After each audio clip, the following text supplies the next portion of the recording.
ଜଗତଚୁମ୍ବୀ ବିଭତ୍ସ ଖଣ୍ଡଶାଳା ମନ୍ଦିର ତାହା ହୁଏତ କହିଲେ ଅତ୍ୟୁକ୍ତି ହେବ ନାହିଁ, ପ୍ରାଚୀ ଗର୍ଭରୁ ହିଁ ଉଦ୍ବୁଦ୍ଧ। ଶ୍ରୀ ଜଗନ୍ନାଥ ଚେତନା, ଶ୍ରୀ ଜଗନ୍ନାଥ ସଂସ୍କୃତି, ଶ୍ରୀ ଜଗନ୍ନାଥ ପରମ୍ପରାର ଧାରା ସେ ପ୍ରାଚୀ ଗର୍ଭରୁ ପ୍ରକାଶିତ। ଏ କଥା ଗବେଷଣା ଧୀରେ ଧୀରେ ସ୍ପର୍ଶ କରୁଅଛି। ଆଜି ଆମ ଗହଣରେ ଏ ସମ୍ପର୍କରେ ଆଲୋଚନା କରିବା ପାଇଁ ଏବଂ ଏ ସଭାର ସୌଭାଗ୍ୟ ମଣ୍ଡନ କରିବା ପାଇଁ ଆମ ଗହଣରେ ଉପସ୍ଥିତ ଅଛନ୍ତି doctor Ashok Mohapatra, doctor Harihar Kanungo, doctor Abhay Kumar Nayak ଏବଂ ମହନ୍ତ ରାମକୃଷ୍ଣ ଦାସ ମହୋଦୟ ଏବଂ ସେ ସମସ୍ତଙ୍କ ସହିତ ଆମର ଏ ଅନୁଷ୍ଠାନର ଆଜିର ସଭାପତି ଅମୟ ବିକ୍ରମ ନନ୍ଦନ ଭୂୟାଁ ତାଙ୍କୁ ଅନୁରୋଧ କରିବି ଆଜିର ଅତିଥିମାନଙ୍କୁ ସେ ମଞ୍ଚ ଉପରକୁ ନେଇ ଆସିବେ। ଆମେ କରତାଳି ସହିତ ଫୁଲଗୁଡ଼ି ସହିତ ଅତିଥିମାନଙ୍କୁ ସ୍ୱାଗତ କରିବା। ମୁଁ ସଭାପତିଙ୍କୁ ଅନୁରୋଧ କରିବି ଅତିଥିମାନଙ୍କ ଦ୍ୱାରା ପ୍ରଦୀପ ପ୍ରଜ୍ୱଳନ କରି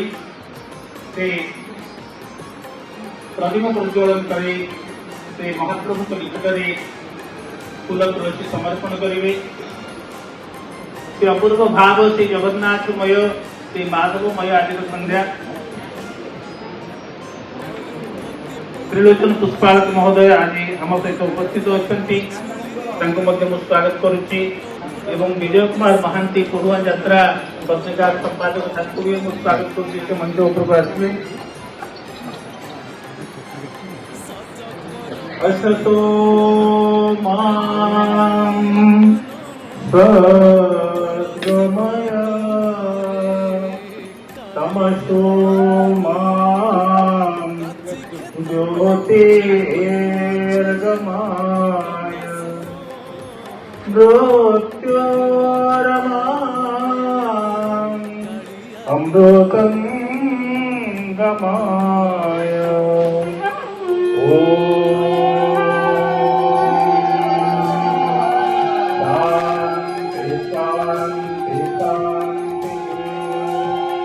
मंगलम भगवान विष्णु मंगलम मधुसूदन मंगलम पुंडरीकाक्ष मंगलाय तनो हरि। माधवो माधवो वक्ष्यं माधवो माधवो हरि। स्मरन्ते साधवो नित्यं सर्वकार्येषु माधव। श्वेताम्बरं धरं देवं श्वेतपुष्पे सुपूजितम् सशङ्खचक्रकमलम् ऊर्ध्वमुष्टिकमण्डितम् त्रिवत्सलाञ्छनं भूत्वा जय दुर्गा समाश्रितम् श्रीहरिं पुण्डरीकाक्षं परमानन्दमाधवम्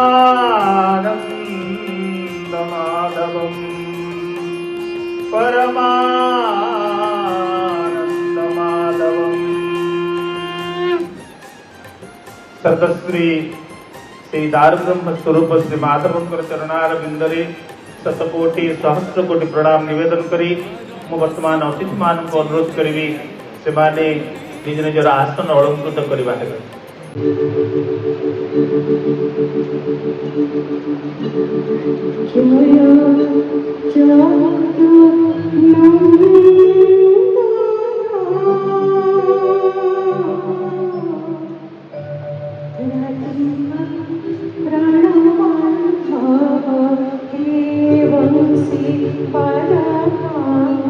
जय जगदीश हरे जय जगदीश हरे जय जगदम्बिका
एक दिव्य उत्सव आज पवित्र संध्यारे आम निकट उपस्थित थिबा वरेण्य एवं मूर्धन्य एवं विद्वत समस्त अतिथिवृंदर महाप्रभुंकर कृपारु समस्त उत्तरोत्तर उन्नति हो महाप्रभु समस्त कृपा करंतु यदि महाप्रभु निकट कामना एवं उपस्थित समस्त शुद्धिवृंद बसवंत माँ मैंने समस्त हृदय जन्म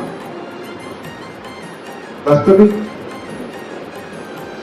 स्कंद पुराण में व्यासदेव रचना करते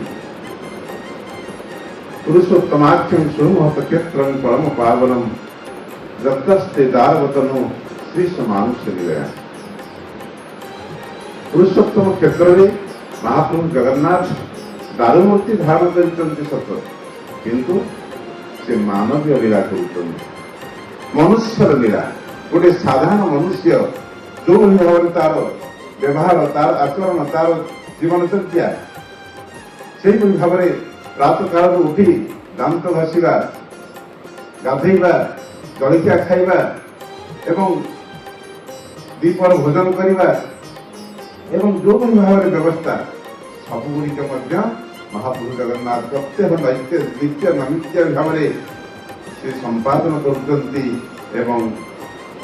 आपण मैंने निश्चित भाव जानते महाप्रभु सकाल उठी जो पहुड़ खोला हुए तापर आलती पर एक अवकाश हुए अवकाश माने दांत घसीवा गाधेवा से कार्य महाप्रभु प्रतिदिन मनीष भरी से संपादन कर तेणु से हिसाब से खाली से नुहे जीवनचर्या भितर से प्रतिदिन जहाँ हमें शुणुले जन्मपीठ वर्षकु थरे से आगमन करती श्रीगुंडिचा मंदिर प्रधान हो भक्त मान को दर्शन दे एवं समस्त हईबोल हुड़हुड़ी ध्वनि भितर समस्त भितर एक आनंदर फल को सृष्टि कर बड़दान आगे जाई से तीनोटी रथ से प्रकृत उद्देश्य हूँ जन्मपीठ को मुझे एवं बाटरे पुणी माउसी माँ सहित भेट महाप्रभुंर मानवीय लीलार गोटे गोटे निदर्शन होती सब प्रमाण महाप्रभु तो परम ब्रह्म परम पिता परमेश्वर तांकर पुणी माउसी माँ किपरि निश्चित भाव में ये प्रमाणित करुच्ची महाप्रभु होती गोटे मानवीय लीलार निदर्शन गोटे मूर्तिमंत प्रतीक जहाँकि माउसी माँ रूप से बाटरे पोड़पिठा माउसी ठार खाऊ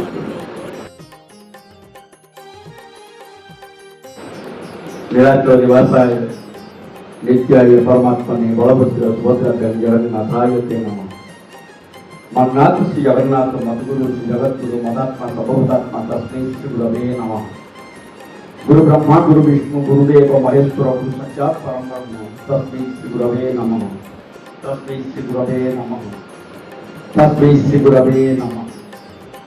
माधवानंद जी विकास परिषद और श्री श्री माधवानंद ट्रस्ट मिलित आनुकूल्य दीर्घ 7 वर्ष धरी विलुप्त प्राय महाप्रभु जगन्नाथ प्रथमाष्टमी पूर्वाष्टमी धारण पुनः प्रचलन कर एक ऐतिहासिक माइलखुंट सृष्टि कर माधव क्षेत्र समस्त कर्मकर्ता मान सेवक भूमिष्ठ प्रणाम।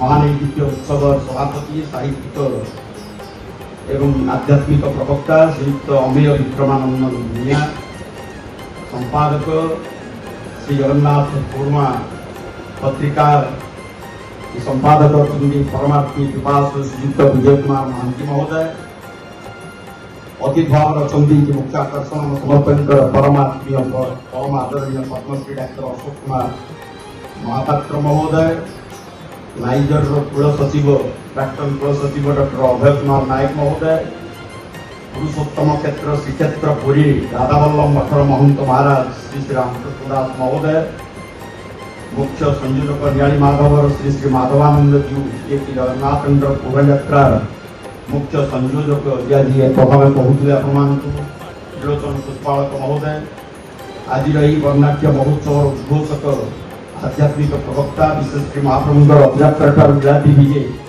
पर्यंत जे कार्यक्रम संयोजना करती मुख्य संयोजना करती परमात्मीय सम्मानस्पद बंधु श्रीयुक्त रमावल्लभ महापात्र महोदय आज सुंदर माधवकर गीत गाई आमको चमत्कृत करते सागरिका पट्टनायक महोदया मो सम्मुखें माधव प्रेमी जगन्नाथ प्रेमी समस्त साहित्यिक बंधु मान सेवक निर्दिष्ट प्रणाम अवनीकांत पात्र आरंभ कर बहु चिन्हा चिन्हा मोह जो माने ज्ञानी विद्वान पंडित समस्त सेवक निर्दिष्ट प्रणाम आज जो माने संबंधित है त्रिलोचन पुष्पालक अशोक पुष्पालक आशोकांत पुष्पालक भास्करचंद्र पुष्पालक ये चार जन मत लगे चतुर्था सेवक चतुर्था मूर्तिर अंश विशेष अनुमान मंत्री डॉक्टर विनाथ पट्टनायक श्रद्धांजलि कानून कैलाश पाणी तुलसीधर दास न्यायव्रत राउत जोगींद्र दास पीताम्बर राउत शरद कुमार नायक केदार बेहेरा रंजीत साहू भास्कर चंद्र पंडा ये जो मान आज संबर्धित कर संबर्धित प्रतिभा एम अवदान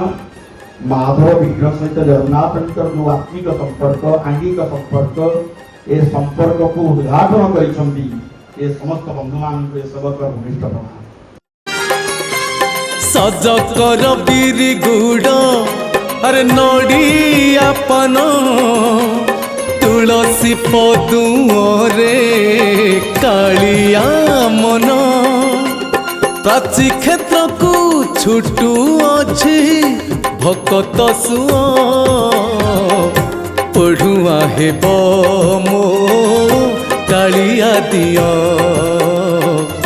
पढ़ुआ हेब मो कालिया तैयारी करथिले सेही मंदिरर सेवक हिसाब से मो आनंदित एवं गर्वित जे मो महाप्रभुंर सेवक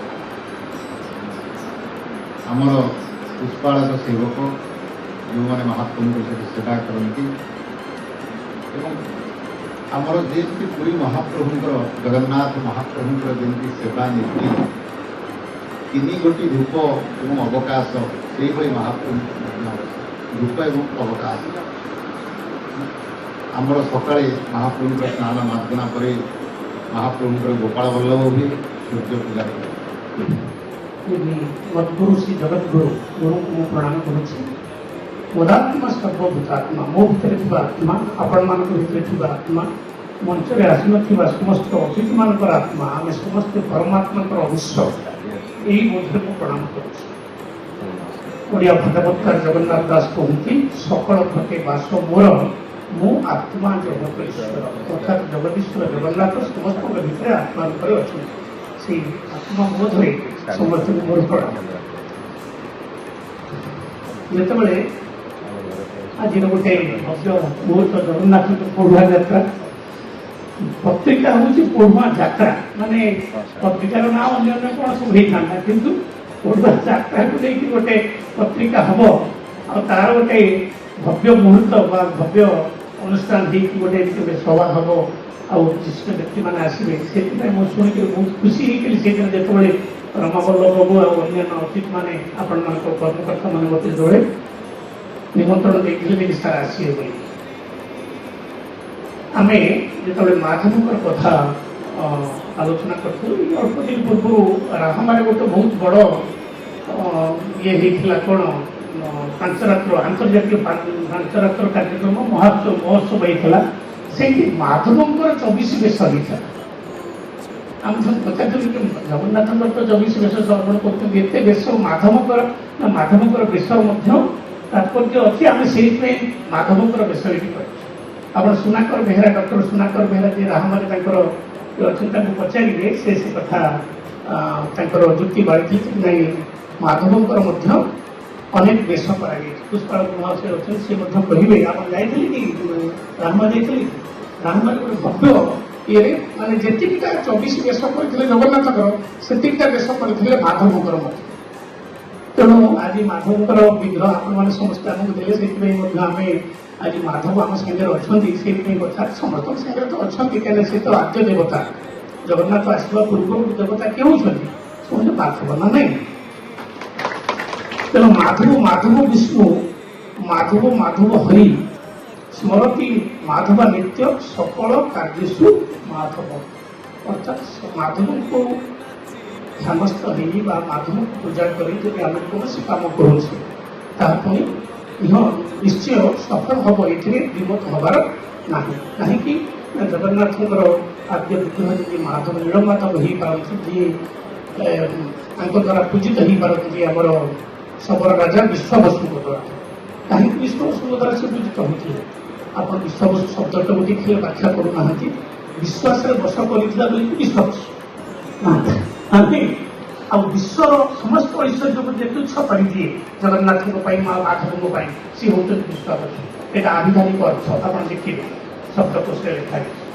ପାଟ ଗଣ୍ଠିଲି ଥୁଅ ଭାର ସଜାଡ଼ି ଦିଅ ମାଧବୋ ମାଧବୋ ବାକ୍ୟಂ ମାଧବୋ ମାଧବୋ ଓଢୁଆ ହେ ବନ୍ଦେ ମାଧବୋ ନିତ୍ୟଂ କାଳିଆ ଦିଅ ସର୍ବକାର୍ୟେ ମାଧବ। ଦେବତାଙ୍କ ଉଦ୍ଦେଶ୍ୟରେ ସମର୍ପିତ ଭଗବାନଙ୍କର ଦିବ୍ୟ ଲୀଳା ସମ୍ପର୍କରେ ଉତ୍ତରଲିଖିତ ଏହି ପୁସ୍ତକର ଉନ୍ମୋଚନ ହେଇଛି। ଆପଣମାନଙ୍କର ପରିଚୟ ସହିତ ଏହାକୁ ସ୍ୱାଗତ କରାଯାଏ।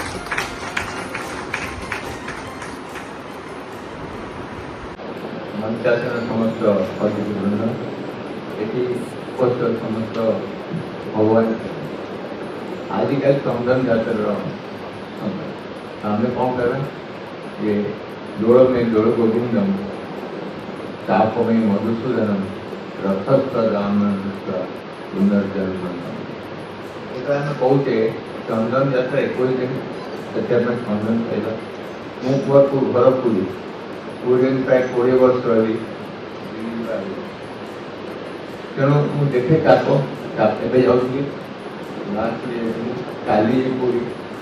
ତେଣୁ ପୁରୀରେ ଅଦ୍ଭୁତ ସ୍ଥାନ, ଯେମିତି ଶାସନ କହିଲେ 16 ଶାସନ ବତିଶ କରବା 16 ଶାସନ ଆମ ଗାଁରେ ଶାସନ।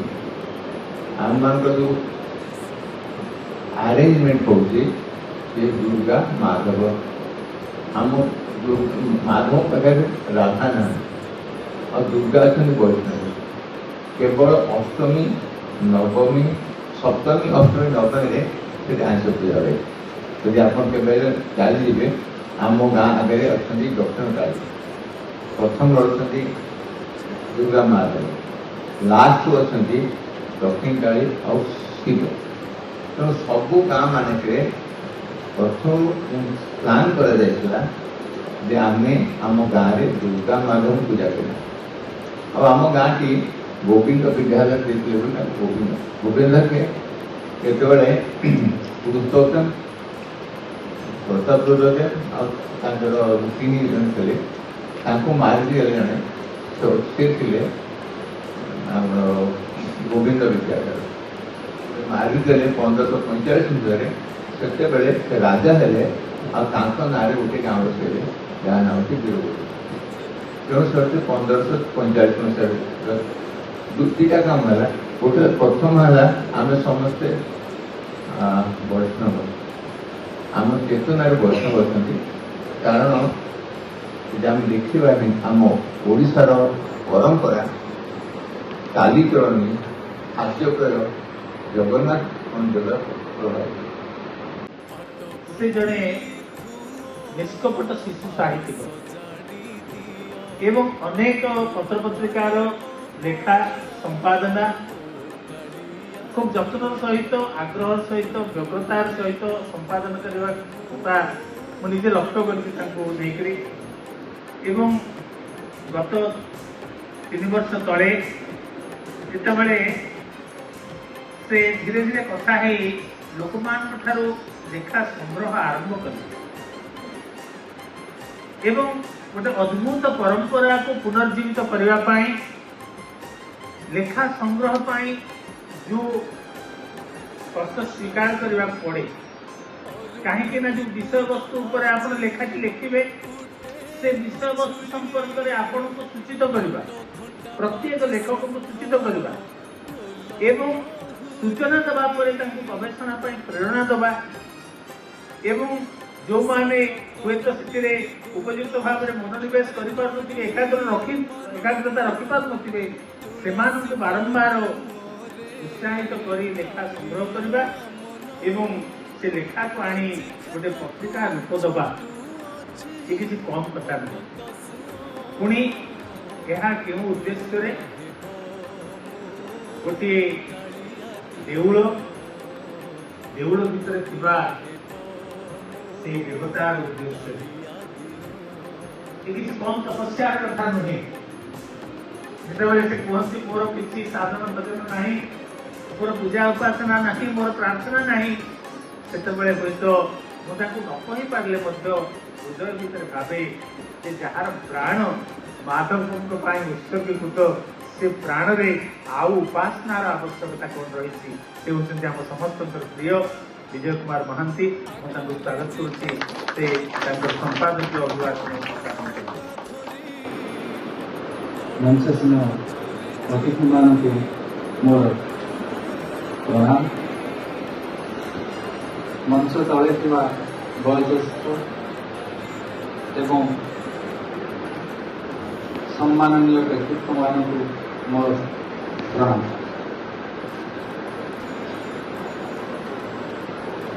ଆଜି ମଞ୍ଚ ଉପରେ ଯେଉଁମାନେ ଅଛନ୍ତି ସେମାନେ ଓଡ଼ିଶାର ନୁହେଁ ଭାରତବର୍ଷର ଖ୍ୟାତନାମା ବ୍ୟକ୍ତିତ୍ୱ। ତାଙ୍କ ସମ୍ପର୍କରେ ପରିଚୟ ଦିଆସରିଛି। ଆପଣମାନେ ଯେଉଁମାନେ ଉପସ୍ଥିତ ଅଛନ୍ତି ସମସ୍ତଙ୍କୁ ମୋ ହୃଦୟରୁ ପ୍ରଣାମ ଏଇଥିପାଇଁ ଯେ ଆପଣମାନେ ଯେଉଁ ଦୀର୍ଘ ବର୍ଷର ଅପୂରଣୀୟ ଯେଉଁ ଥିଲା ପରମ୍ପରାଟି ତାକୁ ଆପଣମାନେ ପୂର୍ଣ୍ଣାଙ୍ଗ ରୂପ ଦେଇଛନ୍ତି। ଦୀର୍ଘ ବର୍ଷ ଧରି ଯେଉଁ ପରମ୍ପରା ବନ୍ଦ ରହିଥିଲା ତାକୁ ଆପଣ ପୁନଃ ପ୍ରଚଳନ କରିବାରେ ଆପଣମାନଙ୍କର ସମସ୍ତଙ୍କର ଭାଗିଦାରିତା ରହିଛି। 2019 ବର୍ଷରୁ ଏହି ପ୍ରକ୍ରିୟା ଆରମ୍ଭ ହୋଇଛି। ମହାପ୍ରଭୁ ଶ୍ରୀ ଜଗନ୍ନାଥଙ୍କ ସହିତ ଯୋଡ଼ି ହେବା ପାଇଁ ପ୍ରାଚୀ କ୍ଷେତ୍ରର ଯେଉଁ ଉଦ୍ୟମ ତାହା ସାକାର ରୂପ ନେଇଛି। 2019 ବର୍ଷଟି ବହୁତ ସଂଘର୍ଷମୟ ଥିଲା ଆମ ସମସ୍ତଙ୍କ ପାଇଁ। ଅନେକାଂଶରେ ବିରୋଧାଭାସ ମଧ୍ୟ ରହିଥିଲା ଯେ ମହାପ୍ରଭୁ ଶ୍ରୀ ଜଗନ୍ନାଥଙ୍କର ମାମୁଙ୍କର କେମିତି ହେବ ନିଆଳି ମାଧବ। ଅନେକ ପ୍ରଶ୍ନ ମଧ୍ୟ କରିଥିଲେ। ରାଜନୈତିକ କ୍ଷେତ୍ରରେ ସମ୍ବାଦ ଗଣମାଧ୍ୟମରେ ମଧ୍ୟ ବିତର୍କ ଉଠିଥିଲା। ସେତେବେଳେ ସମୟରେ ମାଧବଙ୍କ ସମ୍ପର୍କରେ ଏତେଟା ଗବେଷଣା ଯଦିଓ କିଛି କିଛି ଲେଖା ଥିଲା, ଏତେ ବର୍ତ୍ତମାନ ପରି ସେତେ ଗବେଷଣା ନଥିଲା ବା ପତ୍ରପତ୍ରିକା ସ୍ୱତନ୍ତ୍ର ଭାବରେ ପ୍ରକାଶିତ ନଥିଲା। ଅନେକ ଏହାକୁ ଉପହାସ ମଧ୍ୟ କଲେ ଯେ ମାମୁଙ୍କର କେମିତି ଜଗନ୍ନାଥଙ୍କ। ସେହି ସମୟରେ ପଦ୍ମଶ୍ରୀ ରଜତଙ୍କ କଥା ମୁଁ ସ୍ମରଣକୁ ଆଣିବି। ମନେ ପଡ଼ୁଛି ତାଙ୍କ କଥା। ଯେତେବେଳେ ତାଙ୍କୁ ମୁଁ ଏ ସମ୍ପର୍କରେ ପ୍ରଶ୍ନ କରିଥିଲି ସେ ଖୁବ୍ ମାନେ ଭାବାବେଗମୟ ହୋଇଯାଇଥିଲେ ଏବଂ ମୁଁ ତାଙ୍କୁ କହିଥିଲି ଆପଣ ଆମ ପୀଠକୁ ଟିକେ ଚାଲନ୍ତୁ।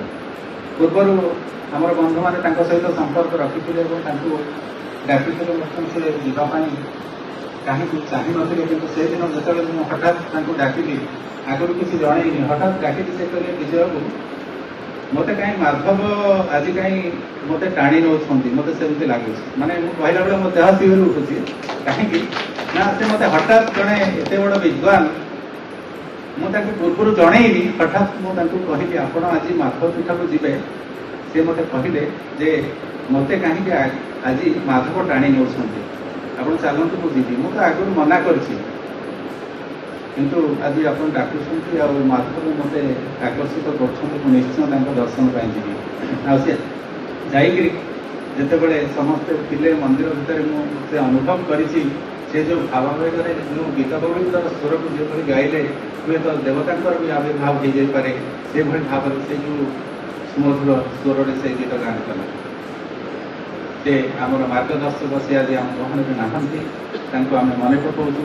ସେ ହିଁ ପ୍ରଥମେ ଆମକୁ ମାର୍ଗଦର୍ଶନ କରିଥିଲେ, ଟେଲିଭିଜନ ବିତର୍କରେ ଥିଲେ, ପ୍ରଶାସନ କାର୍ଯ୍ୟାଳୟକୁ ଯାଇକରି ମଧ୍ୟ ଆମର ଦାବି ଜଣାଇଥିଲେ। ଆମ ଗହଣରେ ନାହାନ୍ତି ଭାଗ୍ୟଦେବ ଚୌଧୁରୀ, ଯିଏକି ପ୍ରଥମ 2-3 ବର୍ଷ ଆମର ମାଧବ କ୍ଷେତ୍ରରୁ ପ୍ରଥମାଷ୍ଟମୀ ଠାରୁ ଯାଉଥିଲା। ତାଙ୍କର ବହୁତ ଅବଦାନ ଥିଲା। ସେ ଭୁବନେଶ୍ୱର, ପୁରୀ, ଖୋର୍ଦ୍ଧା କୁଆଡ଼େ କୁଆଡ଼େ ବୁଲିଛନ୍ତି ଠାକୁରଙ୍କ ପାଇଁ। ତାହାର କଳ୍ପନା ବି କରାଯାଇ ନପାରେ। ସେ ବ୍ୟକ୍ତି ସ୍ୱର୍ଗତଃ ଆମେ ତାଙ୍କୁ ସ୍ମରଣ କରୁଛୁ। ଆମ ଗଣରେ ନାହାନ୍ତି ପ୍ରଶାନ୍ତ ଦେବ ଗୋସ୍ୱାମୀ, ଯିଏକି ଆଜୀବନ ଟ୍ରଷ୍ଟି ଥିଲେ ମାଧବାନନ୍ଦ ଜୀଉ ଟ୍ରଷ୍ଟର। ସେ ଆମର ସବୁ କ୍ଷେତ୍ରରେ ଆମ ସହିତ ଭାଗିଦାର ଥିଲେ। ସେ ଆଜି ନାହାନ୍ତି। ଏହି ବ୍ୟକ୍ତିମାନଙ୍କୁ ସ୍ମରଣ କରୁଛି, ମନେ ପକାଉଛି। ତେବେ ଏଭଳି ଏକ ପତ୍ରିକାର ପରିକଳ୍ପନା କାହିଁକି କରାଯିବ? ଏମିତି କୌଣସି ଦେବଦେବୀ ପୀଠରୁ ସ୍ୱତନ୍ତ୍ର ଭାବରେ ପତ୍ରିକା ପ୍ରକାଶ ପାଉଛି କି? ପ୍ରକାଶ ପାଉଥାଇପାରେ, କିନ୍ତୁ ଏଭଳି ଭାବରେ ଆମର ଗବେଷଣାର ପତ୍ରିକାଟି ଆବଶ୍ୟକ ପଡ଼ିଲା ଏଇଥିପାଇଁ ଯେ ଯେତେବେଳେ ଏହି ପୋଢ଼ୁଆଁ ଯାତ୍ରାକୁ ନେଇ ବିଭିନ୍ନ ତଳେ ପ୍ରଶ୍ନ ଉଠିଥିଲା। ଏ ପୋଢ଼ୁଆଁ ଯାତ୍ରା ଏକ ପ୍ରହସନ ବୋଲି କୁହାଯାଇଥିଲା। ମୁଁ ସମସ୍ତଙ୍କୁ ଆଜି ବି ଅବଗତ କରୁଛି ଯେ ଆପଣମାନଙ୍କ ହାତରେ, ସମସ୍ତଙ୍କ ହାତରେ ମୋବାଇଲ ଅଛି, ସମସ୍ତଙ୍କ ହାତରେ ବି ଆମର ଦସ୍ତାବିଜ ଅଛି ଯେ ମାଧବ ଶ୍ରୀ ଜଗନ୍ନାଥଙ୍କ ମାମୁଙ୍କର ଏହା କେବଳ ପରମ୍ପରା ନୁହେଁ, ଏହା ଶ୍ରୀକ୍ଷେତ୍ର ପ୍ରାଚୀ ଏବଂ ଶ୍ରୀକ୍ଷେତ୍ର ମଧ୍ୟରେ ଏକ ମୌଳିକ ସମ୍ବନ୍ଧ। ଏହା ଆମର ପୁରାତନ ରେକର୍ଡସରେ ରହିଛି। ଯେତେବେଳେ ରଜତକର କହିଥିଲେ ଯେ ମଙ୍ଗଳା ହେଉଛନ୍ତି ମା, ଯେହେତୁ ନବକଳବର ବେଳେ ଦାରୁ ନିର୍ଣ୍ଣୟ କରାଯାଏ ମଙ୍ଗଳାଙ୍କ ନିର୍ଦ୍ଦେଶରେ, ତେଣୁ ତାହା ମାମୁଁ ଘର। ଏହା ଏକ ଆଧ୍ୟାତ୍ମିକ କଥା ହେଇପାରେ। ଏହାକୁ ମଧ୍ୟ ପରବର୍ତ୍ତୀ ସମୟରେ ପଦ୍ମଶ୍ରୀ ବଳିଆ ଏହାକୁ ସ୍ୱୀକାର କରିଛନ୍ତି ଏବଂ ଅନ୍ୟ ଆଧ୍ୟାତ୍ମିକ ଆଲୋଚକମାନେ ମଧ୍ୟ ଏହାକୁ ସ୍ୱୀକାର କରିଛନ୍ତି। ତେବେ ଏହା ଆଉ ଗୋଟିଏ ମୁଖ୍ୟ ପ୍ରସଙ୍ଗ ହେଲା ଆମର ରାଜସ୍ୱ ରେକର୍ଡରେ ମଧ୍ୟ ଏହା ଉଲ୍ଲେଖ ଅଛି। ପ୍ରପର୍ଟି ରେଜିଷ୍ଟର ଆଉ ଆପଣଙ୍କର ନୀତି ବିବରଣୀ, ଶ୍ରୀ ଶ୍ରୀ ମାଧବାନନ୍ଦ ଜୀଉଙ୍କର ନୀତି ବିବରଣୀରେ ବହୁ ପୁରାତନ ରେକର୍ଡ 1960 ମସିହାର ଦଲିଲରେ ଏହା ଉଲ୍ଲେଖ ଅଛି। ଆପଣମାନଙ୍କ ହାତରେ ଯଦି ମୋବାଇଲ ଥାଏ ତାହା ଦେଖିପାରିବେ। ସ୍ୱା ବିଶ୍ୱବିଦ୍ୟାଳୟର ପ୍ରାଚୀନ ଯେଉଁ ସଂରକ୍ଷଣ କରାଯାଉଛି, ପୁସ୍ତକ ସଂରକ୍ଷଣ କରାଯାଉଛି, ସେଥିରେ ତାହା ସଂରକ୍ଷିତ ଅଛି 2ଟି ଯାକ ଦଲିଲ। ତେବେ ଏହି ପତ୍ରିକାଟି ମାଧବଙ୍କ ସମ୍ପର୍କରେ ଅଧିକ ଗବେଷଣା ପାଇଁ କେବଳ ମାଧବ, ଆମର ନିଆଳି ମାଧବ କ୍ଷେତ୍ର ନୁହେଁ, ସାରା ଓଡ଼ିଶାରେ 4ଟି ନଦୀ, ଗୋଟେ ଋଷିକୁଲ୍ୟା ତଟ, ଗୋଟେ ବୈତରଣୀ ତଟ, ଗୋଟେ ମହାନଦୀ ତଟ ଏବଂ ଆଉ ଗୋଟେ ପ୍ରାଚୀ ତଟ। ଏହି 4ଟି ନଦୀ କୂଳରେ ମାଧବ ସଭ୍ୟତାର ବିକାଶ ଘଟିଥିଲା, କ୍ରମୋନ୍ନତି ଘଟିଥିଲା। ଆମେ ଏହି ପତ୍ରିକାଟି ମାଧ୍ୟମରେ ମାଧବ ସଂସ୍କୃତିର ପୁନରୁଦ୍ଧାର, ତାର ପ୍ରଚାର ପ୍ରସାର ଏବଂ କିଭଳି ଭାବରେ ଏହି ଅନୁଷ୍ଠାନ ଗୁଡ଼ିକ ମାନେ ପୁନଃ ଉଜ୍ଜୀବିତ ହେବେ ଏବଂ ଅନେକ ମାଧବପୀଠ ରହିଛନ୍ତି, ଯେକି ଦ୍ୱାଦଶ ମାଧବପୀଠ ବହୁତ ଅପାଙ୍କ୍ୟ ଅବସ୍ଥାରେ ରହିଛନ୍ତି। ତେଣୁ ଏଗୁଡ଼ିକର ସଂରକ୍ଷଣ, ସେଗୁଡ଼ିକର ଆଲୋଚନା, ବିଷୟବସ୍ତୁ ଏସବୁକୁ ନେଇକରି ଗବେଷଣା ଏବଂ ଏହି ପତ୍ରିକା ତାର ଉଦ୍ଦେଶ୍ୟ।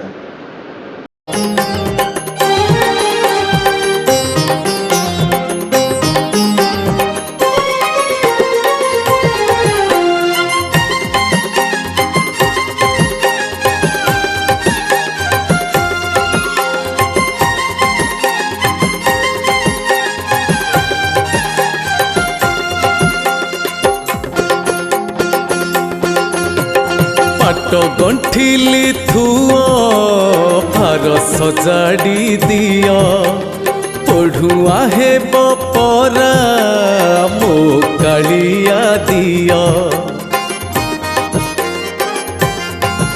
ଆରେ ପାଟ ଗଣ୍ଠିଲି ଥୁଅ ଭାର ସଜାଡ଼ି ଦିଅ, ପଢ଼ୁଆ ହେବ ପରା ମୋ କାଳିଆ ଦିଅ।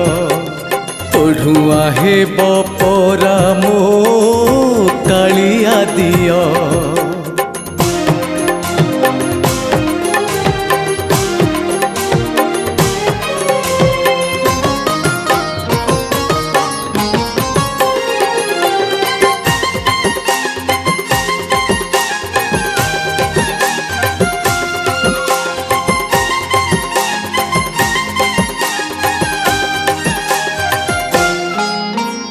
অরুন্ধতিপুর আজি উঠে উছুলি, ঘণ্ট ঘণ্টা বাজে শঙ্খ ঢোল মহুরি।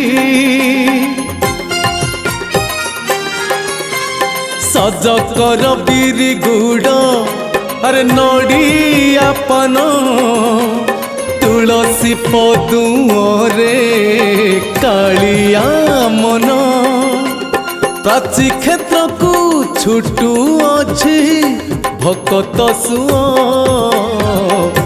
ପଢୁଆ ହେବ ମୋ କାଳିଆ ଦିଅ ପଢୁଆ ହେବ ମୋ କାଳିଆ ଦିଅ।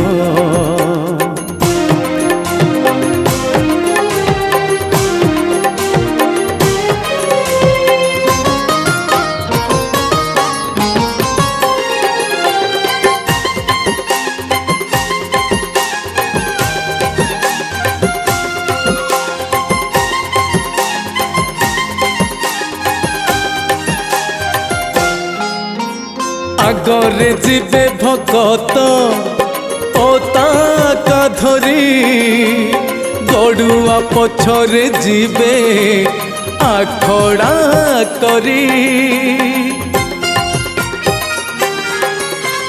ରାମ ତାଳିରେ ନାଚିବେ ଗୋପାଳ ଦଳ କୀର୍ତ୍ତନରେ ବାଜୁଥିବ ଖୋଳ କରତାଳ ବାଟେ ହୁରି ପଡୁଥିବ ମାଧବ ଜୟ ପଢୁଆ ହେବ ମୋ କାଳିଆ ଦିଅ ପଢୁଆ ହେବ ମୋ